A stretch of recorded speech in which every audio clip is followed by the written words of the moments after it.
Good morning children, कैसे हैं आप। आई होप आप लोग अपने पेरेंट्स के साथ स्वस्थ होंगे और आपका परिवार सुरक्षित होगा। बच्चों, पिछली क्लास में हमने जो भी पढ़ा था आपने उसको अपनी कॉपी में लिख लिया होगा और आज हम व्याकरण वाटिका से अब पढ़ना चालू करेंगे वर्णमाला। तो हम बच्चों, मैं आपको बताती जाऊंगी, आप उसको समझ लीजिए और अपनी कॉपी में कर लेना। बच्चों, आज हम पढ़ेंगे वर्णमाला। वर्णमाला आप लोगों ने पिछले साल भी पढ़ा होगा बच्चों, और जिन बच्चों को नहीं मालूम है मैं वर्णमाला के बारे में बताती हूँ। हम सबसे पहले समझेंगे कि वर्ण क्या होता है। वर्णों के क्रमबद्ध और व्यवस्थित समूह को क्या कहते हैं? वर्ण। ध्वनियों के लिखने के लिए हमें कुछ चिन्हों की जरूरत होती है और ये चिन्ह क्या कहलाते हैं? वर्ण।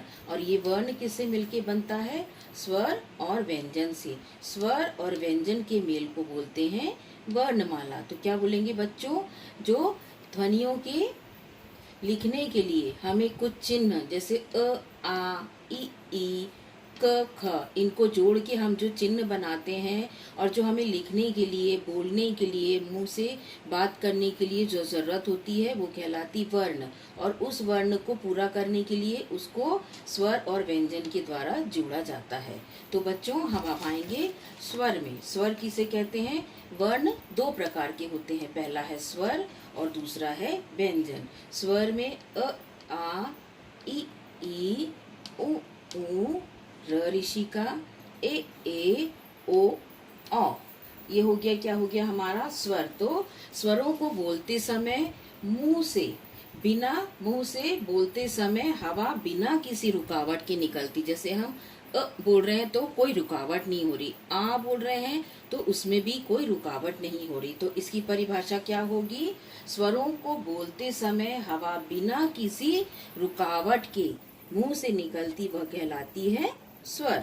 अब हम आएंगे व्यंजन। व्यंजन में क, ख, ग, घ से लेकर ह तक व्यंजन कहलाते हैं और इसकी परिभाषा होगी, इनको बोलते समय हवा मुंह से टकरा कर बाहर निकलती है। जैसे हम क, तो क के साथ हमारे जीभ नीचे हो रही है, उसमें अ जुड़ जा रहा है, वो होता है क। उसी तरह ख, ख में आ रहा है तो ये कहलाएगा ख। तो व्यंजन क्या होंगे बच्चों? इन्हें बोलते समय हवा मुंह से अलग अलग स्थानों से टकरा कर निकलती, वो कहलाती है व्यंजन। और ये हो गया संयुक्ताक्षर श, त्र, ज्ञ और श्र। इसको हम बोलेंगे संयुक्त अक्षर भी बोलेंगे और संयुक्ताक्षर भी बोलेंगे।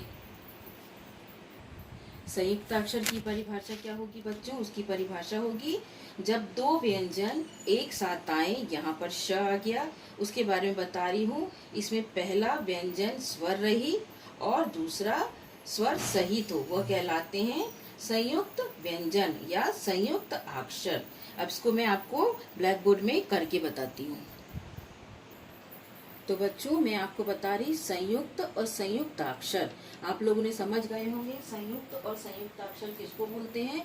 तो ये श है, श किससे बन रहा है? मिलके क आधा श आधा और उसमें अ स्वर जुड़ जा रहा है तो वो बन जाएगा श। उसी तरह श्र, इसमें श शक्कर का, उसके बाद आधा र और अ जुड़ के बनेगा श्र। तो संयुक्त और संयुक्ताक्षर कहलाएंगी।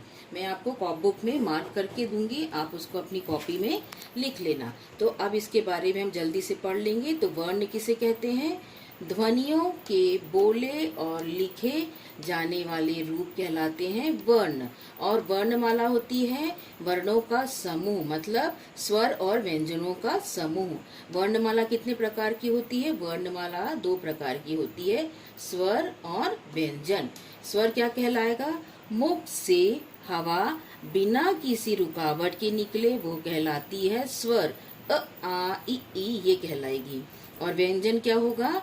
इसका उच्चारण स्वरों की सहायता से होता है। इसमें क के बाद अ सुनाई देता, वो कहलाती है व्यंजन। स्वरों को मिलके व्यंजन बनता है।